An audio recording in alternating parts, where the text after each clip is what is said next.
Pues vamos a comenzar con nuestro estudio de Romanos 11, versículos 1 al 6. Vamos a leerlo todos juntos. Romanos 11, 1 lo leo yo, ustedes me responden con el 2. Vamos alternando así hasta llegar al 6, que lo leeremos todos juntos. Dice Romanos 11, 1: Digo pues, ¿ha desechado Dios a su pueblo? En ninguna manera. Porque también yo soy israelita, de la descendencia de Abraham, de la tribu de Benjamín.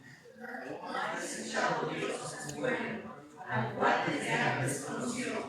¿No sabéis que dice Elías en la Escritura, cómo cambió tus sacrificios? Señor, a tus profetas han dado muerte y tus altares han derribado, y solo yo he quedado y procuran matarme.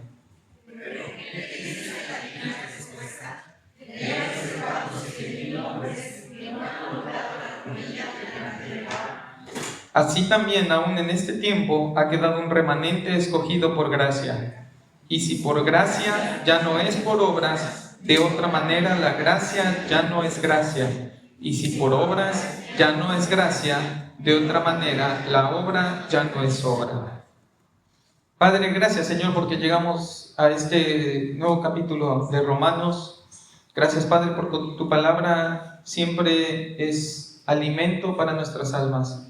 Siempre encontramos en ella lo que nuestro corazón necesita, la manera de limpiar nuestros pensamientos, de enderezar nuestros pasos, de serte agradable, Señor, en todo lo que somos y en todo lo que hacemos. Y Padre, te quiero rogar que a través de este pasaje y de lo que tú nos estarás hablando en las siguientes semanas, podamos de manera, Señor, intencional, buscar conocerte mejor, amarte, Señor, de una manera más profunda y vivir esta vida que tú nos has dado, una nueva vida, una vida de libertad del pecado, de manera que no nos sirvamos a nosotros, sino que te sirvamos a ti, que te agrademos a ti y que seamos también de bendición y edificación para este cuerpo.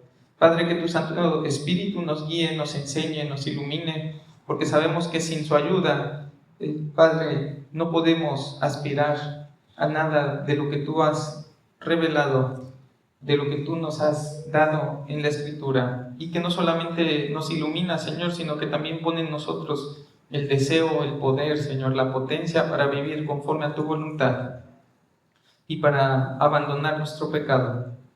Señor, que sigas haciendo tu obra en nosotros, como siempre lo has hecho, por tus infinitas misericordias, te lo rogamos en el nombre de Jesús. Amén.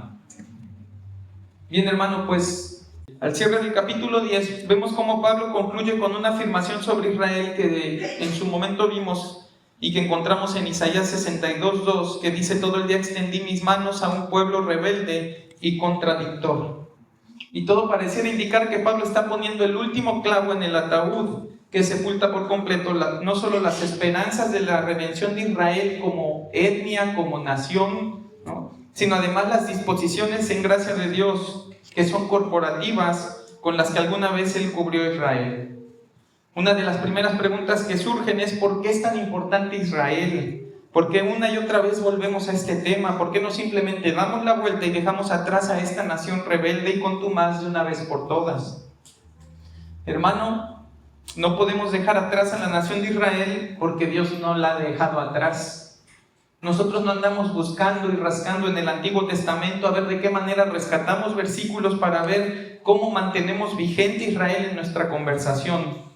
Nosotros estamos estudiando Romanos, y dentro de ese libro Dios ha decidido revelar abundantemente no solo las contradicciones de Israel y sus consecuencias, sino además y finalmente, como parte de esta exposición amplia y profunda de la soberanía redentora y electiva de Dios, el Espíritu Santo inspira a Pablo a presentar este último trecho de la doctrina de la salvación. ¿Cuáles son las determinaciones de Dios respecto a esta nación escogida? Hermano, yo sé que hablar en este momento de Israel es un asunto bastante complejo. En las noticias, si es que tú las has estado viendo, tú puedes observar las consecuencias del pecado del hombre. Y ese pecado del hombre específicamente entre dos naciones, dos pueblos, dos etnias que han estado en conflicto durante muchos años, que se han atacado mutuamente, que se han hecho daño mutuamente y que a la luz de todos los hechos, todas las imágenes, todo lo que ha estado pasando en el internet y en las noticias respecto a este conflicto, uno no puede más que tomar partido con el Señor, y uno no puede hacer otra cosa más que reconocer que lo que esas naciones necesitan no es que la guerra se acabe, lo que necesitan es tener paz con Dios, hacer las paces con su Creador, tener un encuentro con Jesucristo y ser transformados de tal manera que esta guerra que tanto dolor y tanto sufrimiento está provocando en esa zona específicamente, y que muchas veces también está provocando mucho enojo, mucha molestia en otras naciones, llegue a su fin, ¿no? Entonces, en ese sentido es un momento, como diríamos, ¿no? Es la papa caliente ahorita hablar de Israel por lo que está sucediendo allí. Muchos defenderán una postura u otra, ¿sí? Pero lo que no podemos decir en ningún momento es que la manera en la que estos países están atacando es una manera justa. No es lo que Dios quiere, no es lo que Dios respalda, y tan es así que lo que nosotros vamos a ver en este capítulo es que Dios quiere hacer algo con Israel que renueve ese corazón, que transforme ese corazón. Pero Israel está allí. Israel es importante y no lo hacemos importante nosotros, y eso es lo que quiero dejar claro. No es que nosotros estemos viendo cómo hacemos importante a Israel, es que Dios escogió a Israel desde antes. Dios escogió a Israel desde la eternidad, y cuando nosotros estudiábamos el Antiguo Testamento, y ahorita hicimos una pausa que es necesaria para atender otras cosas de la iglesia, pero en la escuela dominical, mientras estuvimos estudiando el Antiguo Testamento, nosotros vemos los afectos de Dios hacia ese pueblo, y nosotros debemos reconocer que son afectos tales como los que tiene hacia nosotros. Esa misma misericordia, esa misma paciencia, esa misma gracia es la que Dios está mostrando a lo largo de los siglos. Y fíjate que, como dato, quiero que sepas que la última vez que se menciona Israel en el Nuevo Testamento es en Apocalipsis 21:12, en el contexto de la Nueva Jerusalén. Fíjate cómo dice Apocalipsis 21:12. Apocalipsis 21:12 dice: tenía un muro grande y alto con 12 puertas, y en las puertas 12 ángeles y nombres inscritos, que son las 12 tribus de los hijos de Israel. Y fíjate cómo dice, si tú sigues leyendo el 14: y el muro de la ciudad tenía 12 cimientos, y sobre ellos los 12 nombres de los 12 apóstoles del Cordero. Este pasaje está describiendo la Nueva Jerusalén, rodeada por un muro grande con 12 puertas que tienen los 12 nombres de las tribus de Israel, y 12 cimientos en ese mismo muro que llevan el nombre de los 12 apóstoles. Y fíjate qué interesante es esto, ¿no? Las puertas de entrada a la Nueva Jerusalén llevan el nombre de las tribus que conformaron a la nación de la que vino el Mesías, y los cimientos que sostienen el muro llevan los nombres de los apóstoles que extendieron por el mundo el evangelio de ese Mesías. Así que no podemos nosotros sacarlo de la conversación, no podemos hacer un brinco supersónico por este pasaje y decir vamos a lo que sigue, porque lo que sigue es más importante. Pero quiero ser también claro en este momento respecto a lo que podemos esperar de la enseñanza que estaremos viendo en las próximas semanas respecto al estudio de Romanos 11. Nuestra declaración de fe, nuestra declaración doctrinal enseña lo siguiente. Enseñamos que el reino mismo será el cumplimiento de la promesa de Dios a Israel de restaurarlos a la tierra que perdieron por su desobediencia. El resultado de su desobediencia fue que Israel fue temporalmente apartado, pero será nuevamente despertado mediante el arrepentimiento para entrar en la tierra de bendición. ¿Qué te quiero decir con esto, hermano? Que la conclusión a la que llegaremos al estudiar Romanos 11, y no quiero así como que contarte el final para que digas, bueno, pues ya qué chiste tiene estar las siguientes semanas. Más bien es de esas veces que te cuentan el final para que veas en las siguientes semanas cómo es que se llega allí. Pero lo que te quiero decir es que la conclusión a la que llegaremos es que Dios hará una obra de salvación en Israel que no se ha visto en otros tiempos, y que de forma soberana Dios llamará irrevocablemente a un grupo numeroso de judíos, tal como lo ha hecho ahora con los gentiles. Ahora, esta afirmación no es ningún capricho, no estamos tratando de buscar a través de Romanos 11 cómo justificamos nuestra afirmación doctrinal, es más bien lo opuesto. Nuestra afirmación doctrinal emana de la Escritura, y más bien este mensaje esta porción en la que Pablo habla precisamente de la redención futura de Israel, en Romanos 11, coincide con el consenso de muchos teólogos y maestros a lo largo de los siglos, desde los primeros tiempos de la Iglesia, pasando por la Reforma y llegando hasta nuestros días. Así que ya te voy a leer en un momento más algunos de esas afirmaciones que hacen teólogos que nosotros reconocemos, teólogos a los que nosotros respetamos, teólogos que han fundamentado, ¿sí?, toda su prolífera vida de estudio de la palabra de Dios en la Escritura. Pero antes de avanzar, quiero hacer algunas observaciones más que me parecen pertinentes y quisiera ser conciso para no perder el foco de este sermón.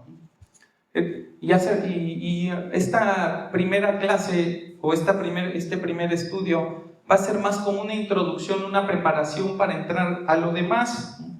Pero cuando nosotros vemos que la Biblia habla de los eventos futuros que se revelan en la Escritura, a lo que se les decidió llamar en algún momento escatología, debemos hacerlo considerando dos cosas. La primera de ellas es la certeza y la infalibilidad de la revelación divina contenida en la palabra de Dios. Si en algún momento, y eso creo que es algo muy vívido en nuestras vidas, ¿no? Si en algún momento algo de la palabra de Dios no es claro, no lo logramos comprender como lo deberíamos de comprender, y muchas veces ni siquiera lo logramos vivir como lo deberíamos vivir, no es que la palabra de Dios sea la que falta, no es que la palabra de Dios sea la que está mal, no es que la palabra de Dios sea oscura.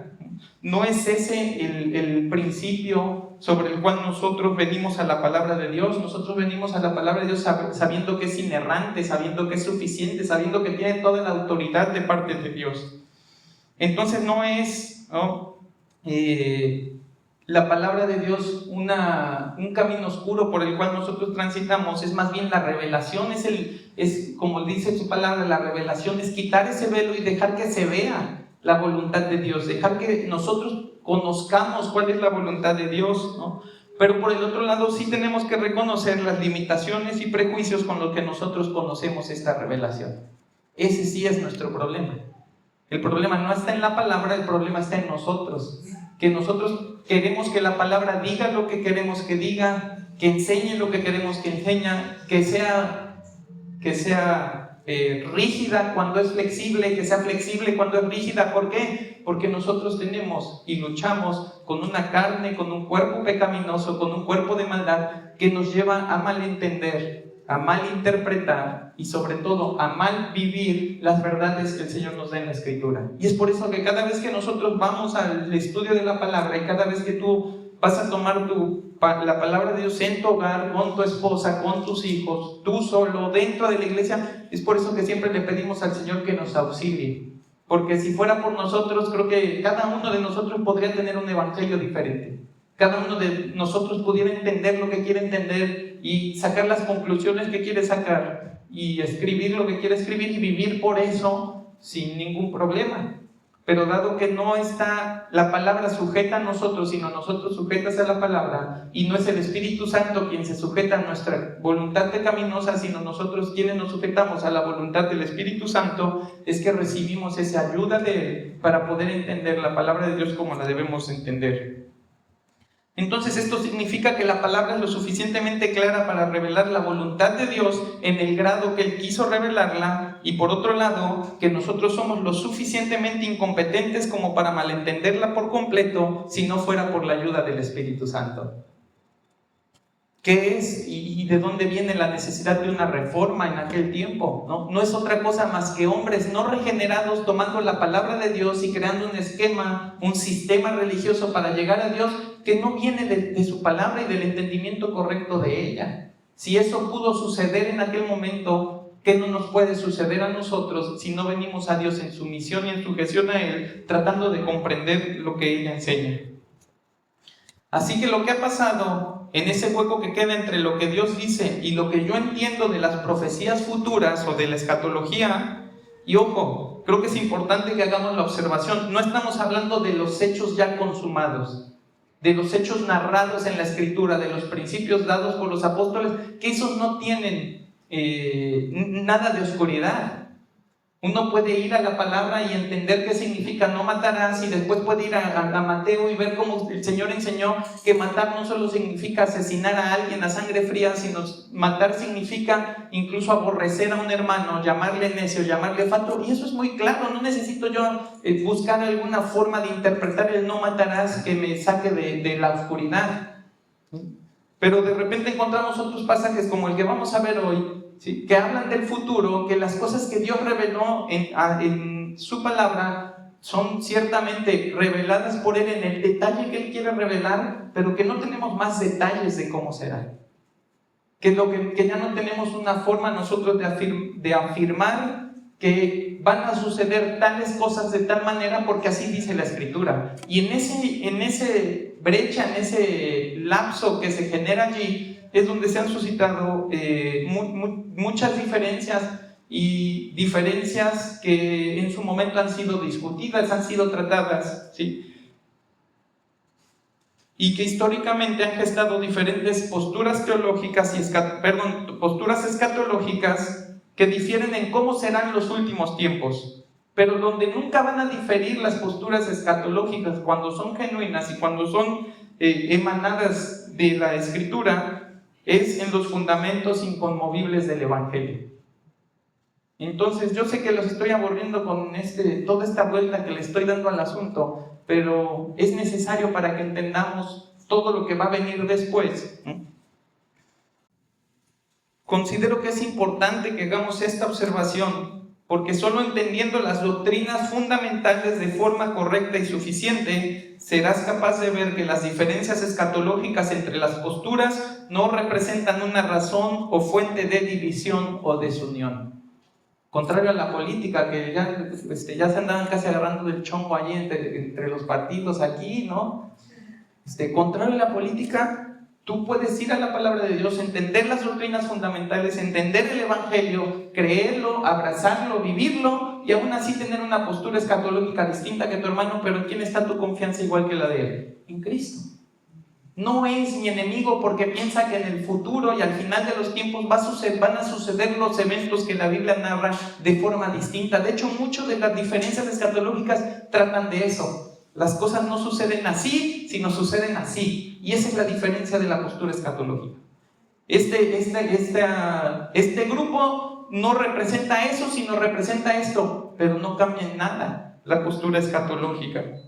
Así que tú puedes ver a dos hermanos que perseveran en la fe, que se guardan en santidad, que glorifican a Dios con una vida y práctica ejemplar, y no vas a notar la postura escatológica que tengan.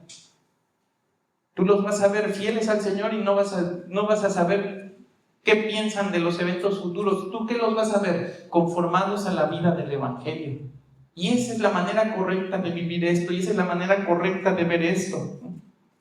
Por otro lado, tú podrías ver hermanos que no viven lo que se enseña, que no viven lo que confiesan como credo de fe, y que finalmente no tienen puesta su fe en Jesucristo, y por lo tanto su postura escatológica se vuelve irrelevante, porque no son congruentes ni perseverantes en los fundamentos de la vida cristiana.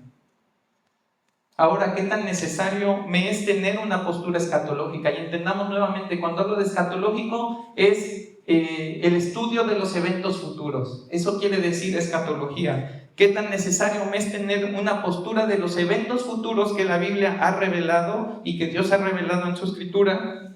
Bueno, hermano, tan necesario como que los pasajes proféticos son parte del canon de la Biblia. Y si Dios los colocó en la Escritura, nuestro deber es un escrutinio diligente de dichas verdades que conformen nuestros pensamientos, nuestros afectos y nuestras expectativas a la altura de los afectos, pensamientos y expectativas de Cristo.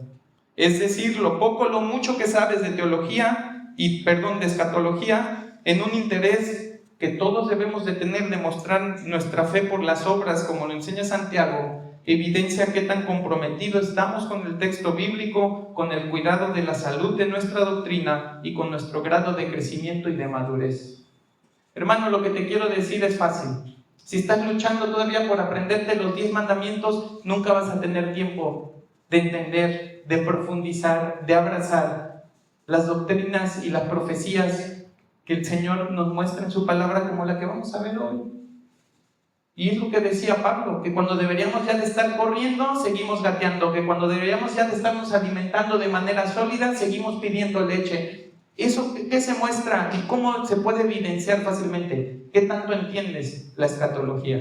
¿Qué tanto entiendes los planes redentores de Dios? No para el presente, sino para el futuro, porque están ahí en la palabra. Si tú dijeras, no están y los tenemos que andar buscando de alguna manera, ni te preocupes. Si no están en las palabras, déjalo, porque cualquier cosa que encuentres fuera de la palabra es peligroso para tu vida. Pero si están allí y los ignoras, entonces solamente habla de qué tan poca diligencia tenemos nosotros de escudriñar la palabra de Dios.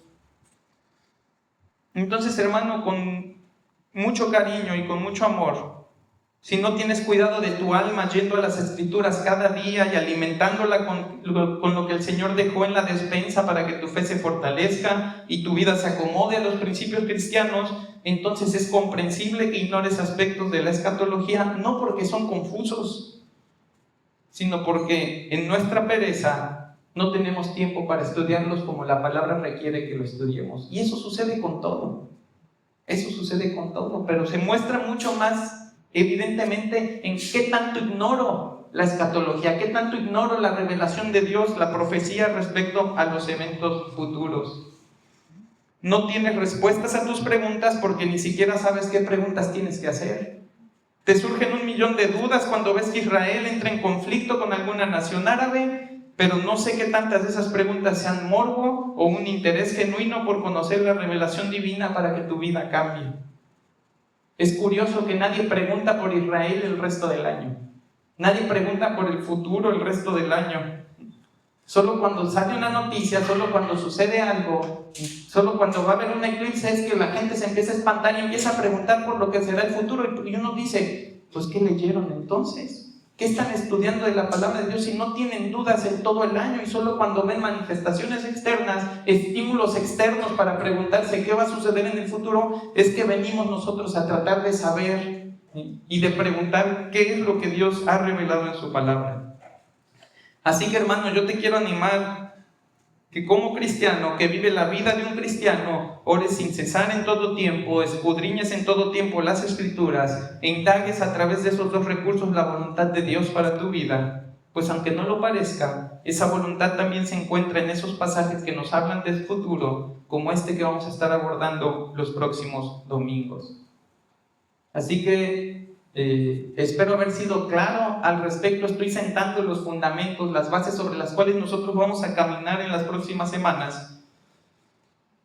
Y quiero retomar lo que mencioné hace un momento, cuando te decía que hay un consenso que parece ser mucho más grande de lo que incluso yo pensé que sería. Yo esperaba encontrar lo contrario, ¿no?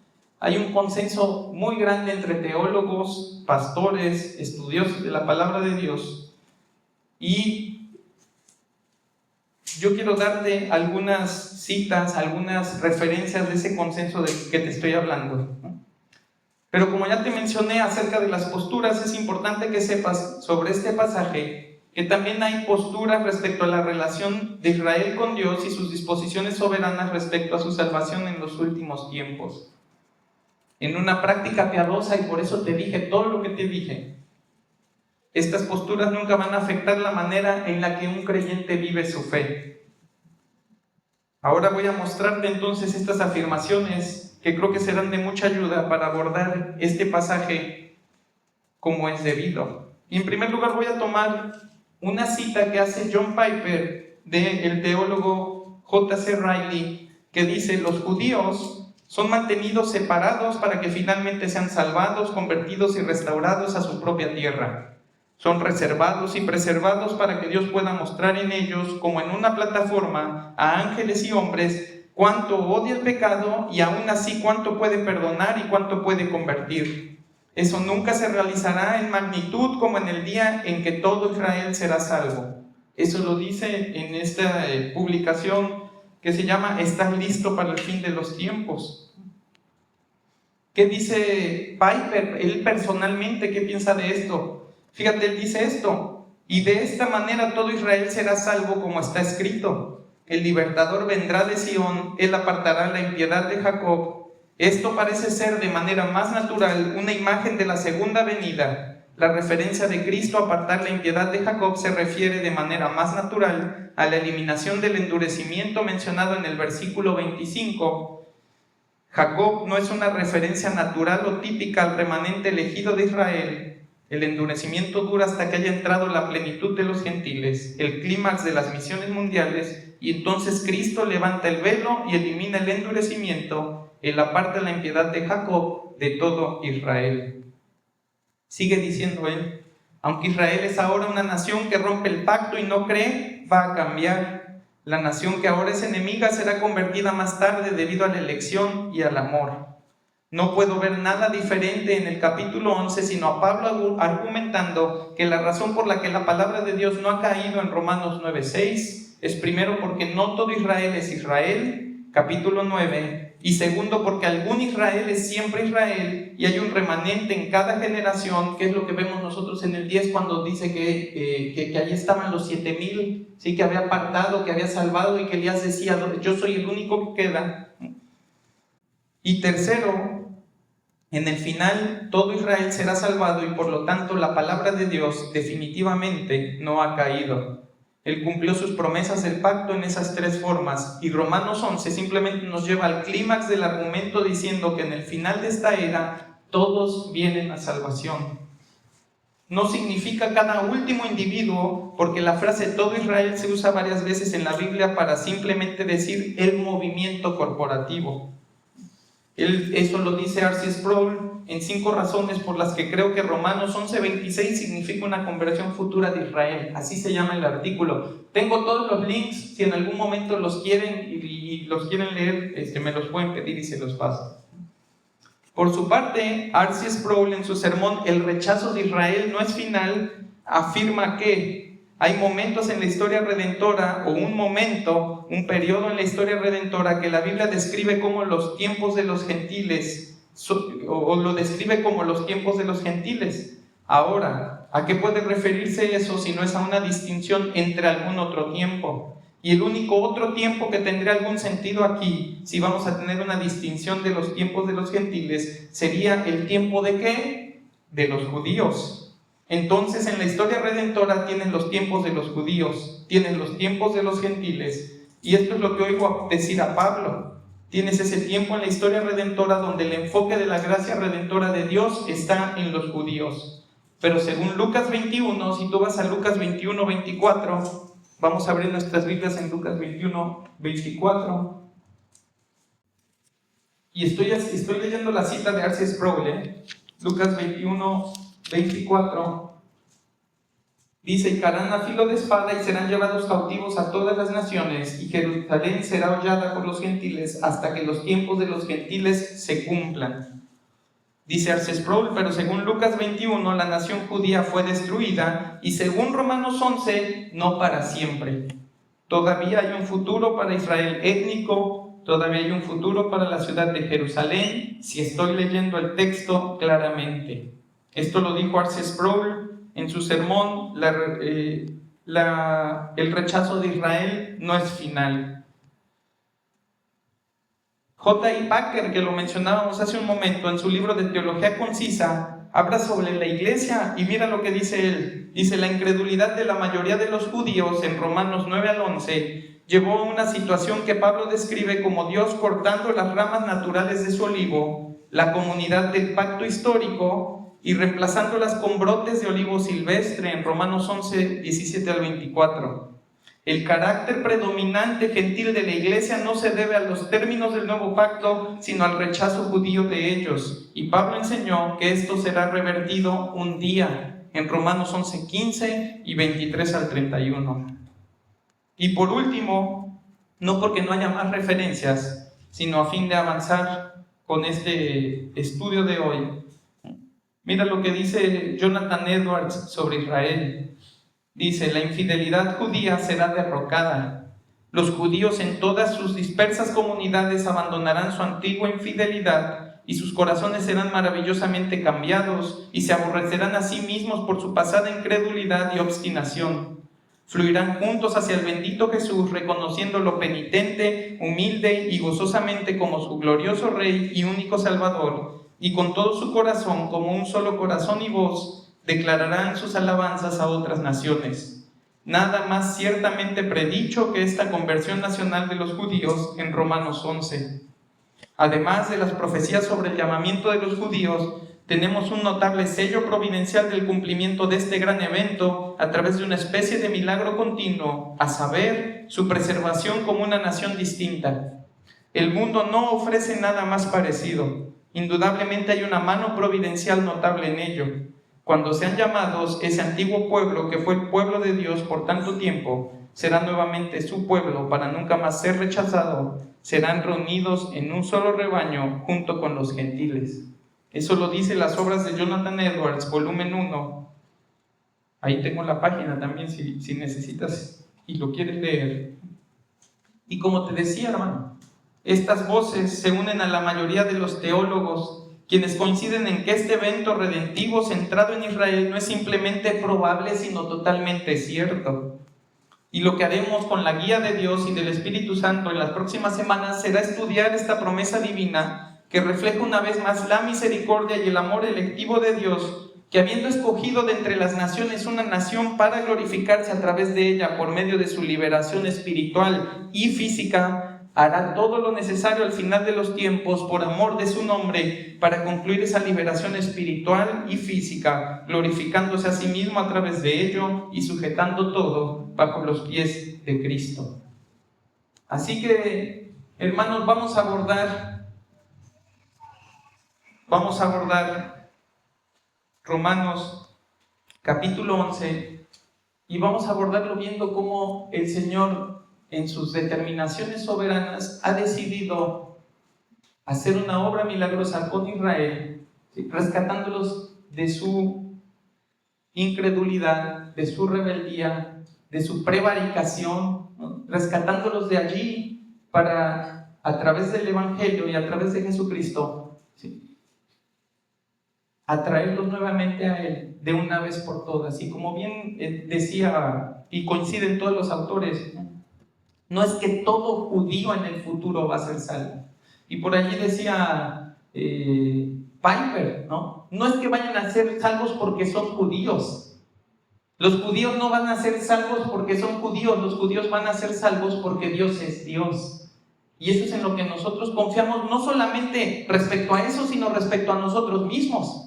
Es coincidente con la esperanza que nosotros tenemos hoy. Nosotros no estamos confiados en que vamos a ser salvos porque somos nosotros. ¿Qué esperanza podríamos tener? Nosotros estamos confiados en que la salvación es segura, que podemos descansar en las promesas del Señor, que todo lo que Él ha prometido va a suceder porque Él es Dios. Y porque si Él lo dijo, Él así lo va a hacer.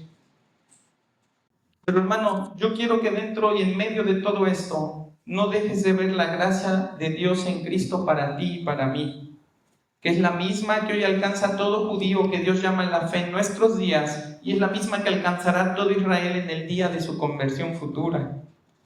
¿Y a qué me refiero con que no dejemos de ver la gracia?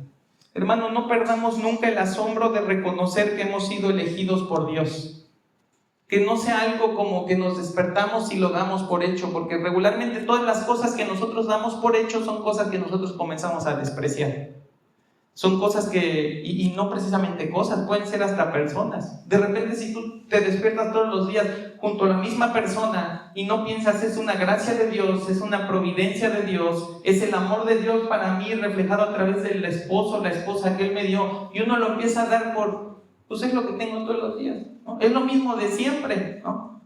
A mí, una de las cosas que me cuesta mucho trabajo es que a mí no me gusta comer la misma comida, repetir comida, ¿no? Le digo a mi esposa, yo creo que repetí tanto de chico que ahorita ya trato de evitar repetir comida, ¿no? Pero uno no le gusta la repetición, uno siempre quiere algo nuevo, uno quiere algo diferente, algo que no te sepa lo mismo que comiste hace rato, algo que no te sepa lo mismo que comiste ayer. Y si nosotros damos por sentado lo que Dios nos ha dado, ¿no?, y ponía como ejemplo a nuestra esposa, a nuestro esposo, pues uno empieza a despreciar eso que tiene.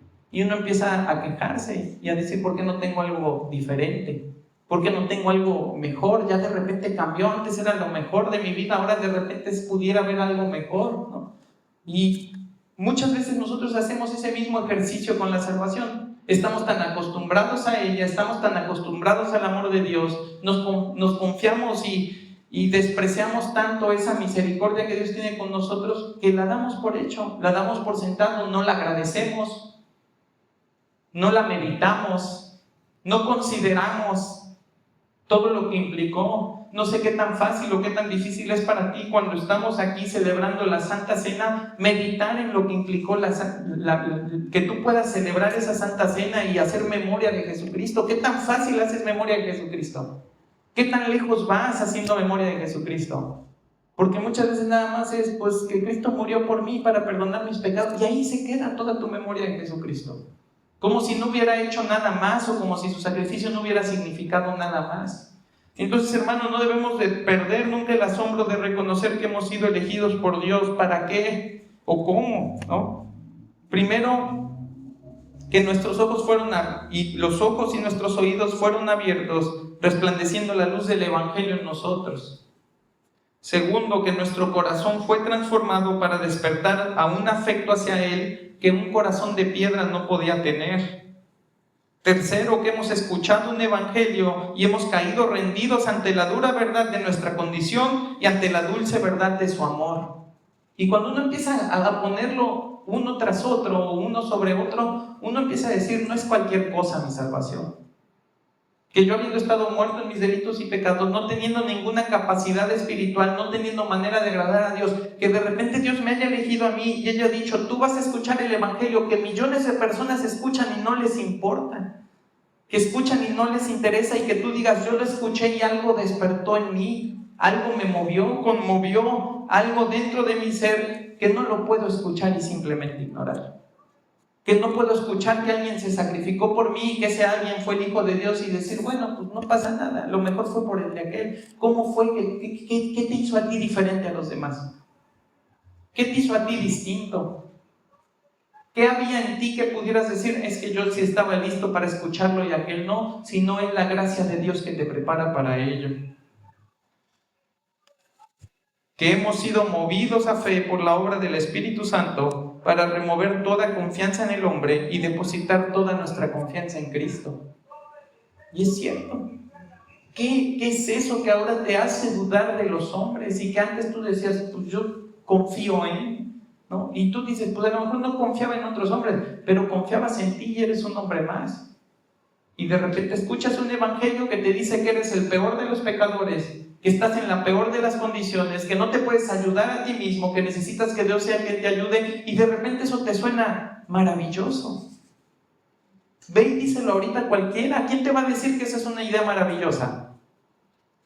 Nadie te lo va a decir, salvo que Dios esté haciendo en esa persona una obra de gracia para que esa persona llegue al evangelio. Y ahí es donde uno no se debe de dejar de asombrar, que cuando me predicaron ese evangelio y me dijeron, deja de confiar en ti, deja de confiar en tus obras, deja de confiar en los hombres y confía en Jesucristo, uno haya dicho, es cierto, eso es lo mejor que yo podría hacer, ahí es donde yo podría poner toda mi confianza y puede estar segura. No es una cosa que venga de nosotros. No es una cosa de la que nosotros de repente nos encontramos y dijimos, pues esto es lo que mi vida necesita. Que en arrepentimiento hemos confesado nuestros pecados y estos han sido lavados por Cristo de tal manera que no son más un obstáculo en nuestra relación con Dios, sino que además ya no gobiernan nuestra vida. Dime si no es maravillosa nuestra salvación. Dime si no es maravillosa que alguien te diga que eres un pecador y que tú digas, sí lo soy. Que te digan, todo lo que has hecho ha ofendido a Dios y tú digas, sí es cierto. ¿Cómo nosotros podríamos hacerlo si no es por la gracia de Dios? ¿Cómo podríamos nosotros reconocer y decir, Señor, no merezco nada, cuando nosotros hemos sido entrenados, programados, enseñados, como lo quieras pensar, para creer exactamente lo opuesto? Yo merezco todo, simplemente por haber nacido como un ser humano, yo merezco todo. Tengo hasta una cosa que se llaman derechos humanos que me dicen cuáles son los beneficios o qué es lo que yo debo esperar simplemente por haber nacido humano. Y de repente un día viene alguien y te dice, eres un pecador, y tú dices, pues sí lo soy. ¿De dónde va a venir eso? si no es de la provisión de Dios y de esa gracia magnífica que Dios tiene para ti? Que habiendo sido revestidos con la justicia de Cristo, estamos reconciliados con Dios, quien ahora nos ve como sus hijos y nos cuida como tal, ejerciendo todos sus atributos en favor nuestro y ya no en contra nuestra. Fíjate qué maravillosa es la gracia de Dios, que ahora toda la justicia de Dios, que Dios sea santo, que Dios sea justo, ¿sí? Todo eso me beneficia. Ya no es mi maldición. Ya no es mi perdición que Dios vaya a castigar el pecado, ¿sí? Que Dios no pueda tolerar el pecado, que no habite con el pecado, ¿sí? Que aborrezca al hombre pecador. Ya no son los atributos de Dios mi temor, ahora son mi confianza. Porque como Dios es justo y santo y yo tengo mi confianza puesta en Cristo, que Cristo es justo y santo, yo confío que ese atributo de Dios, esos atributos de Dios, cuando Él los ve en Cristo y cuando a mí me ve en Cristo, va a obrar a mi favor. ¿Cómo es eso posible? ¿Cómo nos hemos de dejar de maravillar de esa gracia y de ese amor de Dios en nuestra salvación? Y no solamente eso, que en Cristo estamos seguros de que nada de lo que sucede en esta vida nos podrá separar de Dios, confiados en que estamos en Él, con Él y afirmados sobre la roca que es Él. Fíjate cómo va cambiando todo. ¿Dónde empezamos? Empezamos hablando que ni siquiera teníamos oídos ni ojos para entender un evangelio que venía de Dios. Y ahora mírate dónde estamos ahora y de qué estamos hablando, que estamos en Cristo, que estamos con Cristo y que estamos sobre Cristo, de tal manera que ¿qué me puede separar del amor de Dios? ¿Qué me puede poner nuevamente en contra de Dios? Si ya estoy en Cristo, ¿quién me puede alejar del amor de Dios? Fíjate cómo lo damos por sentado y decimos, es que yo soy salvo y ya vivimos como queremos, hacemos lo que queremos, la ley de Dios la respetamos a medias, sus principios los medio obedecemos, y como damos por obvio todo esto que Dios hizo para que nosotros pudiéramos estar en Él, pues se nos hace muy fácil. Se nos hace muy fácil vivir para nosotros, satisfacer nuestro ego, seguir viviendo en el pecado, no darle ni siquiera lucha, ¿no? Es así como que si quisiera luchar y yo le digo, pégame más, no le quiero dar lucha al pecado porque lo disfruto. Y ahora mira dónde estamos hoy, dónde estamos en Cristo, dónde estamos por la misericordia de Dios. No podemos darlo por sentado, no podemos omitirlo y no podemos despertarnos todos los días pensando, pues que esa gracia es cualquier gracia. Esa gracia es la gracia de Dios y esa gracia tuvo un precio y ese precio fue pagado y no fue pagado por mí. Que además, por si fuera poco, nos hemos convertido en morada del Espíritu Santo, que no solamente nos acompaña, sino que además nos ilumina, nos esfuerza, nos preserva y brinda todo tipo de ayuda a nuestro espíritu para que no flaquee nuestra fe en este trayecto, apuntándonos siempre en dirección a la vida eterna con Dios. Ahí está, otra gracia más que no podemos obviar, el Espíritu Santo morando en nosotros todos los días. El Espíritu Santo ayudándonos, asistiéndonos, consolándonos, afirmándonos, sellándonos de tal manera que yo puedo estar confiado en que lo que Dios me pide y la manera en la que Dios quiere que viva, lo puedo hacer por la asistencia que tengo, por la ayuda que tengo y el poder que fluye a través del Espíritu Santo a mi espíritu para que pueda vivir en la voluntad de Dios. Y que así como lo ha afirmado y lo ha prometido, Dios cumplirá cada una de sus palabras hasta que alcancemos la posesión adquirida para alabanza de la gloria de su gracia. Esa es otra cosa que no puedo olvidar. Que esto no es una cosa de un día o dos, Dios lo va a hacer todos los días durante esta vida hasta que yo alcance lo que Él prometió a los que ponen su fe en Jesucristo. Y hermano, ¿por qué? ¿De dónde viene todo esto? ¿Por qué te digo todo esto? Porque es esa misma gracia la que necesita Israel. Y es esa misma misericordia en esa dimensión, con todos esos cuidados, con toda esa provisión que emana de Dios, ¿sí? Soberanamente, unilateralmente, para salvar al que ni siquiera estaba pidiendo ser salvado. Y eso es lo que tú ves hoy. Tú ves a los israelitas y los pocos que quedan religiosos, tú los ves judaizando, siguen haciendo lo mismo. Ellos piensan que hay que su camino es la forma de llegar a Dios. Ellos convenientemente siguen omitiendo todo el Nuevo Testamento, toda la vida de Cristo, porque no creen en Él, y siguen viviendo como creen que les manda la ley que vivan, aunque ni siquiera lo hicieron bien en el tiempo en el que Cristo estaba allí con ellos. Siguen viviendo así porque creen que eso los va a llevar a Dios, y mientras tanto hacen lo mismo que todas las naciones. Hacen lo mismo que todas las naciones. Ciertamente debemos de tener a Israel como el pueblo amado por Dios y estimado por Dios, pero es un pueblo pecador igual que todos los pueblos. Tomando de pretexto un ataque, una guerra para fulminar a una nación que no es, ¿sí?, no es la culpable de su condición. Ellos son los culpables de su condición. Ellos son los que no quisieron reconocer al Mesías, ellos son los que le rechazaron, ellos son los que le crucificaron. Así que ellos sean la nación escogida de Dios, y quiero que quede claro y quiero que te lo lleves en la mente, ¿no? Que Dios haya escogido esa nación y que en este tiempo Dios esté operando en gracia a través de los gentiles y a través de su iglesia, y que en algún momento Dios vaya a regresar el foco a ellos y a través de ellos seguir operando en gracia. No significa que ellos tienen permiso de hacer todo lo que quieran. Como todo ser humano, ¿sí?, el deber de todo ser humano es hacer la voluntad de Dios.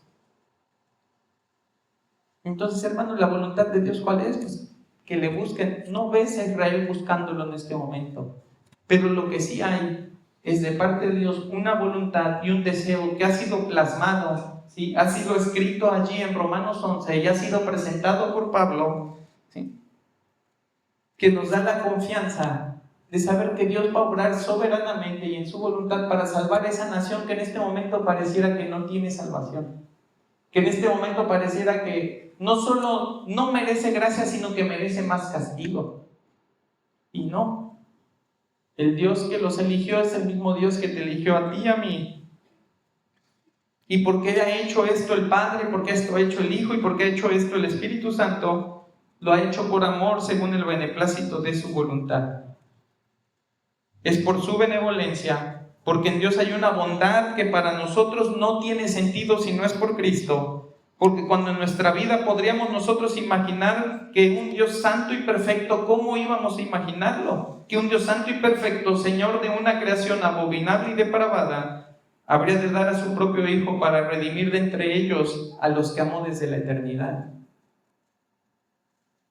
¿Por qué te quiero recordar esto para terminar, hermano? Porque así como no has hecho nada para merecer el amor de Dios en un principio, no puedes hacer nada para conservar el amor de Dios ahora. No depende de ti que Dios te ame. Él ya te amó con amor eterno. Él ya te conoció con un amor íntimo desde antes de que llegara el año de tu nacimiento. Tu fidelidad no sostiene el amor de Dios. El amor de Dios es el que sostiene tu fidelidad.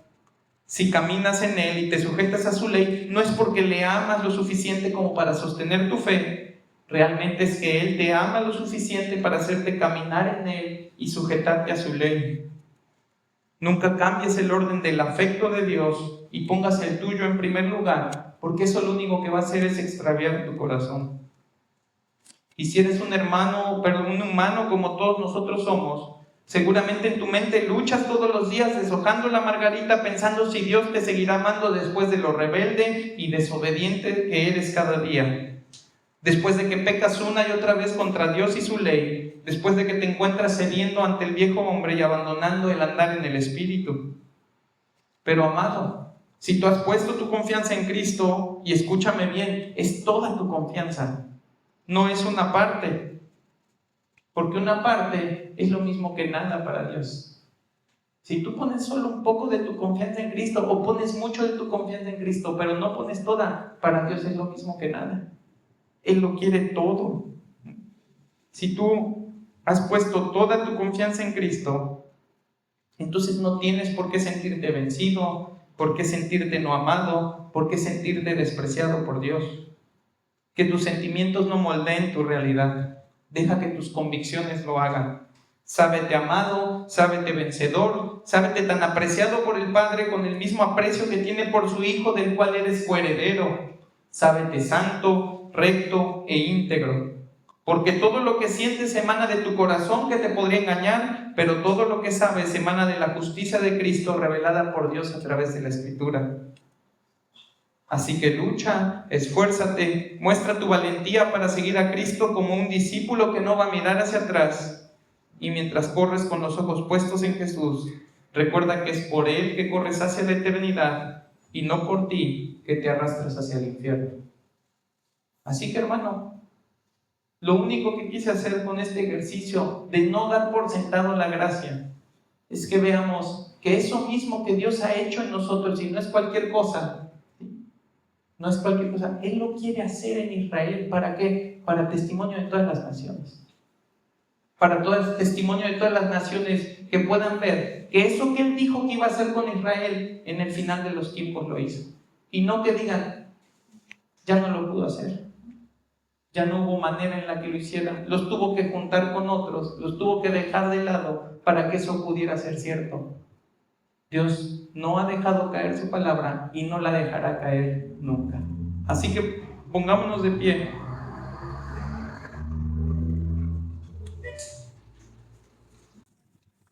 Padre, gracias, Señor. Gracias porque todo lo que tú has hecho, lo has hecho perfecto. No hay falla, Señor. No falta nada. No está torcido. No es débil, Señor. Todas tus obras son maravillosas. Con tu brazo fuerte y extendido, Señor, has hecho todo lo que te ha placido. Y Padre, te agradecemos porque te ha placido darnos una esperanza a través de Jesucristo, Señor. Porque siendo merecedores de todo el castigo eterno, en toda su proporción, tú has tenido a bien el acercarnos al Evangelio y el ir obrando en nosotros, Señor, de una forma sobrenatural, para que lo que no era fuera, Señor, para que lo que no tenía sentido lo tuviera, para que donde no había fe hubiera, Padre, y para que donde no había vida pudiéramos tener vida. Y de eso solo tú eres digno de ser reconocido. No es por nada que nosotros hayamos hecho, y no es por nada que nosotros hagamos, Señor, que tú nos vas a seguir amando. Es tu decisión, son tus afectos, es tu soberanía, y tú vas a hacer, Padre, todo lo que a ti te plazca, con el mundo, con tus hijos y con Israel, Señor, y te lo agradecemos. Te agradecemos porque no es nuestra voluntad, Señor, la que se hace. Te agradecemos porque no respondes nuestras oraciones conforme a lo que queremos, sino a lo que tú sabes que es necesario para nuestras vidas. Te agradecemos porque no cumples cada uno de nuestros caprichos, Señor, sino que en tus provisiones siempre nos das lo necesario para que nuestra fe se fortalezca, para que nuestra convicción sea firme y para que en esta vida caminemos a la eternidad sabiendo que solo estamos de paso y que nuestra morada está contigo, Señor, en los cielos.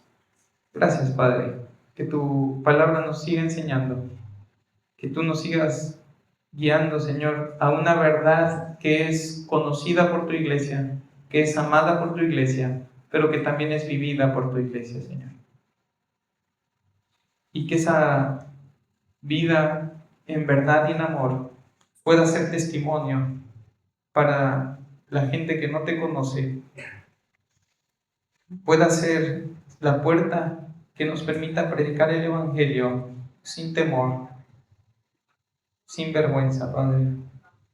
Y que también, Señor, pueda ser la puerta para serte agradables en todo lo que hacemos. Padre, no queremos omitir nada de lo que tú revelas, nada de lo que tú quieres de nosotros. Queremos dar nuestra vida por tu verdad y vivirla en todo tiempo.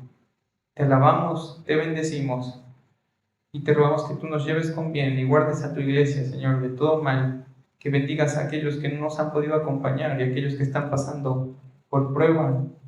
Y, Señor, que esta iglesia siga creciendo en conocimiento de ti y en amor a ti, Padre. Te lo ruego en el nombre de Jesús.